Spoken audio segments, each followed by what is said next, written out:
Hello, everybody. Sometimes you just got to push the live button and let it go. My notes are all over the place, but I just had a supervision session with my group, and it was a good one.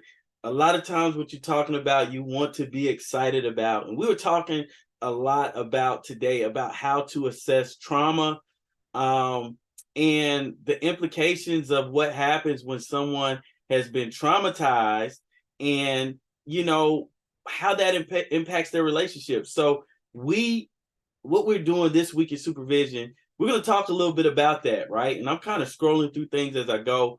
But we had a special guest client, and our guest client was none other than Tyler Perry, right? And there's a documentary out on Tyler Perry right now, and that kind of inspired what we were doing.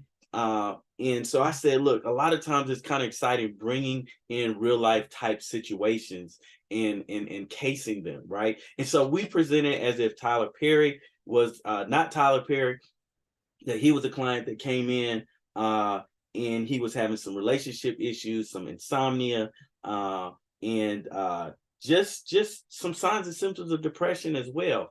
And so, and we kind of went into that. We want our clients, our supervisees, to understand how to work with their clients when they have traumas and be able to identify certain symptoms right off the bat. Now, some of the stuff I showed, I can't show right now. But what I showed was like a clip from the documentary, and we discussed it. And Tyler Perry was, and I'm going to show you a quick video of some of what we showed as well. But I gotta break this down. But Tyler Perry, and before we jump into that, let me also share this as well. Okay, I have to share this.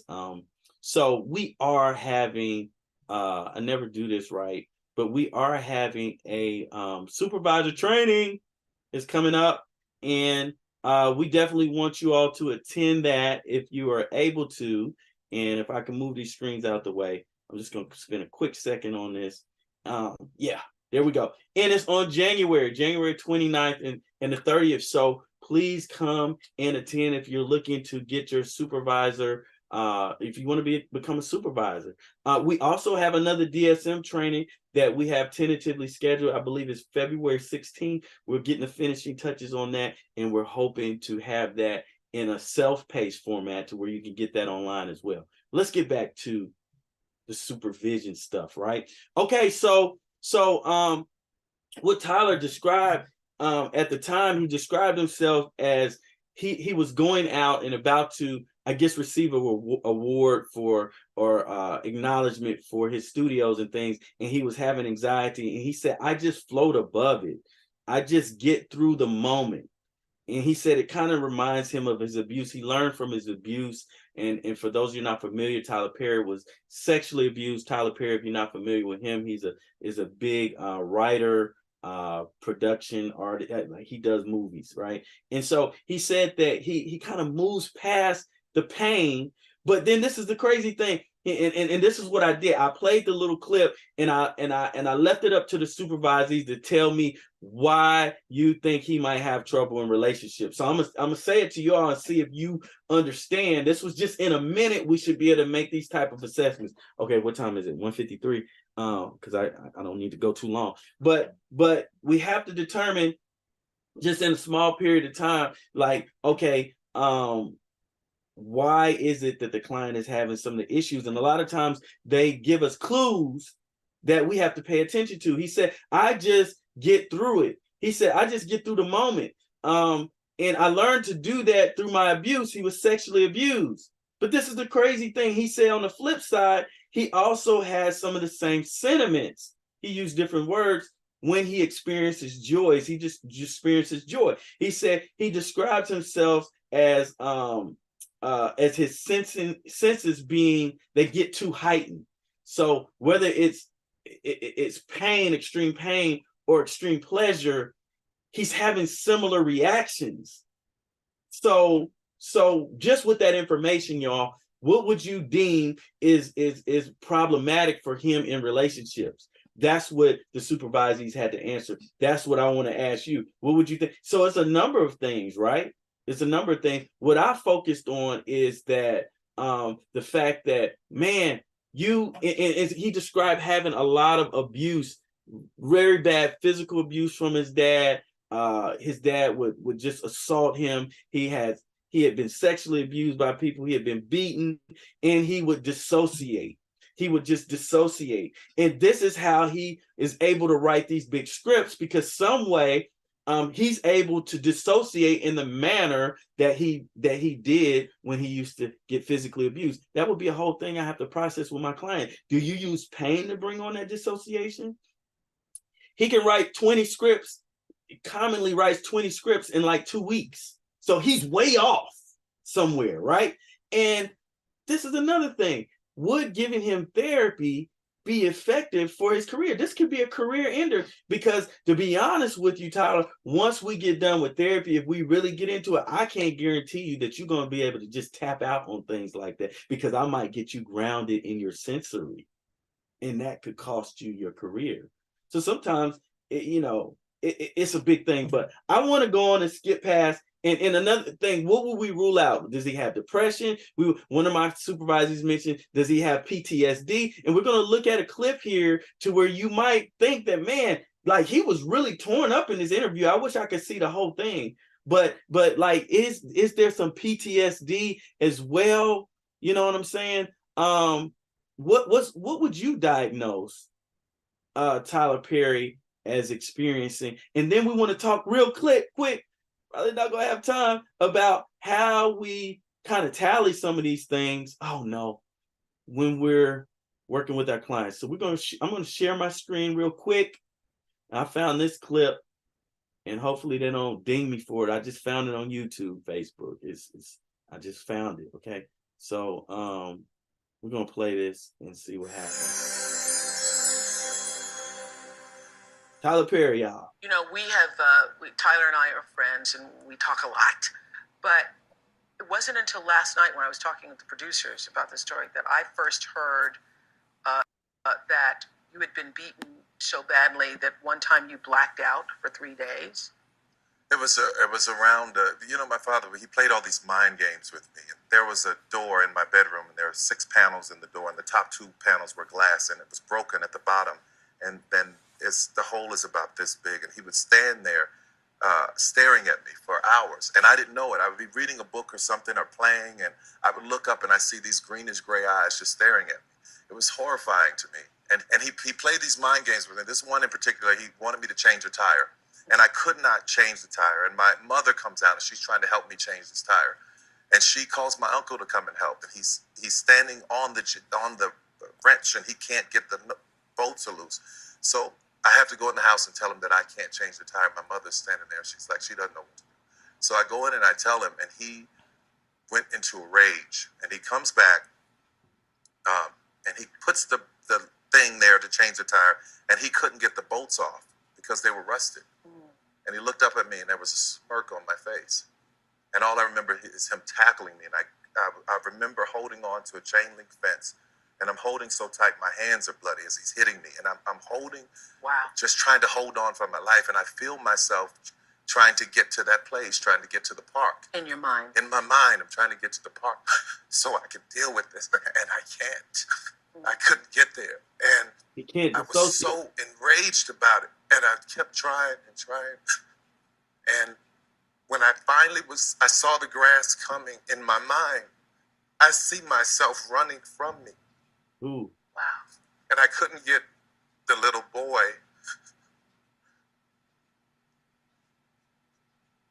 I couldn't get the little boy to come back to me. I couldn't get myself to come back to me. And I think I died that day. And I don't understand. It took me so long to understand what happened when I finally got there. Man, that all over again, just seeing that.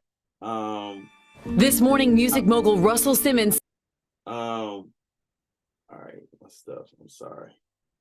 Ooh, that's a lot, right? And so, here it is that he was having trouble.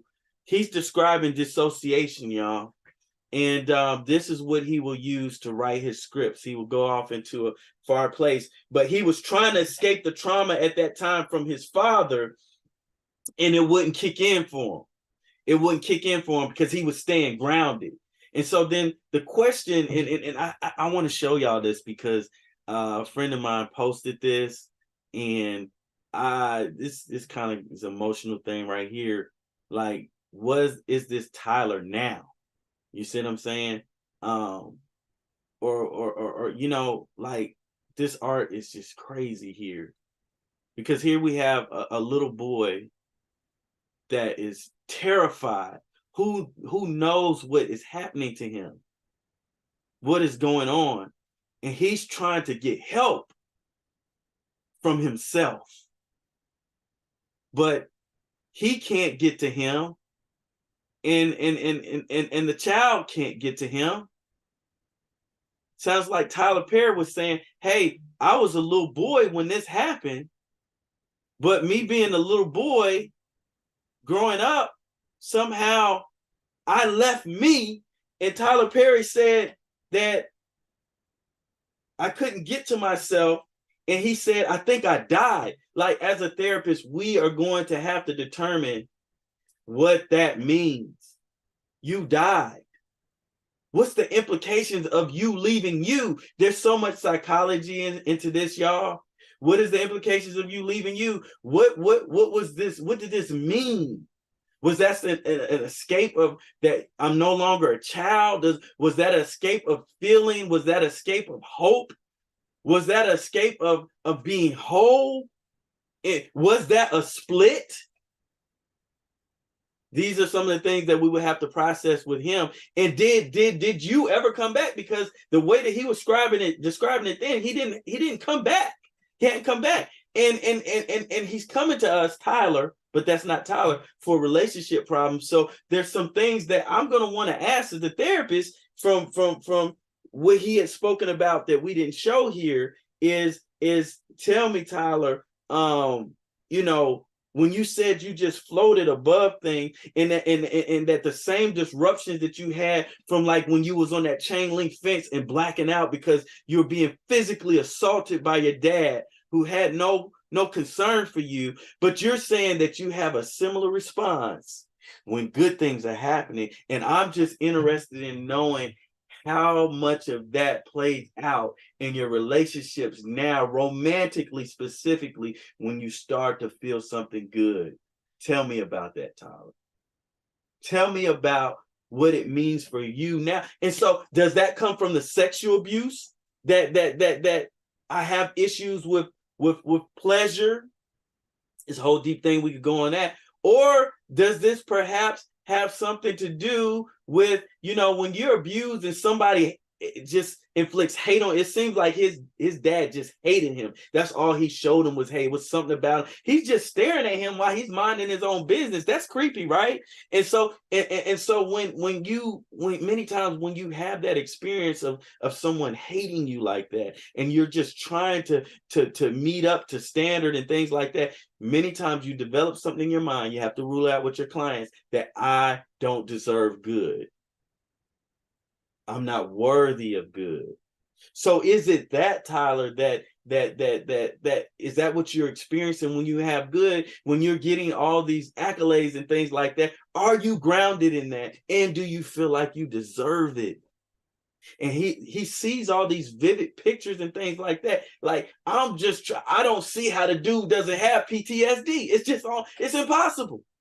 So that's something I would want to rule out.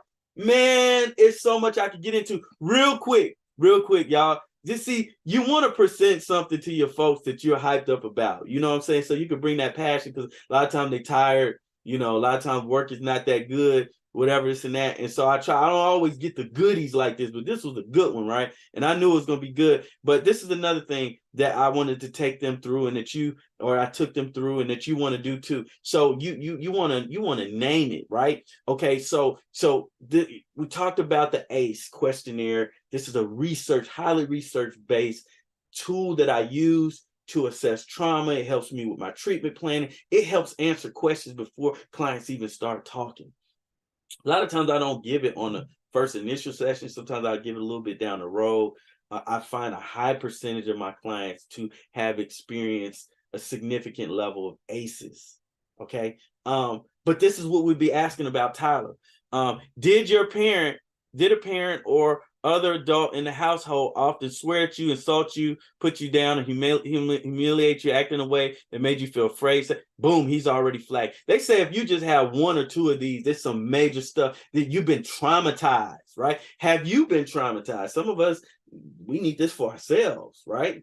To even be able to service our clients. This is what is defined as trauma. There's other traumas, but there's a lot of research. If you haven't not familiar with the ACEs, Google it. It's a big deal. Did a parent or other adult in the household often push, grab, slap, or throw something at you? Ever hit you so hard that there were marks? Yes, that's Tyler. That's 2. Did an adult person at least 5 years older than you fondle you? Basically, did you get sexually abused? That's another one. Boom. He's already at 3, so we got some problems here, right?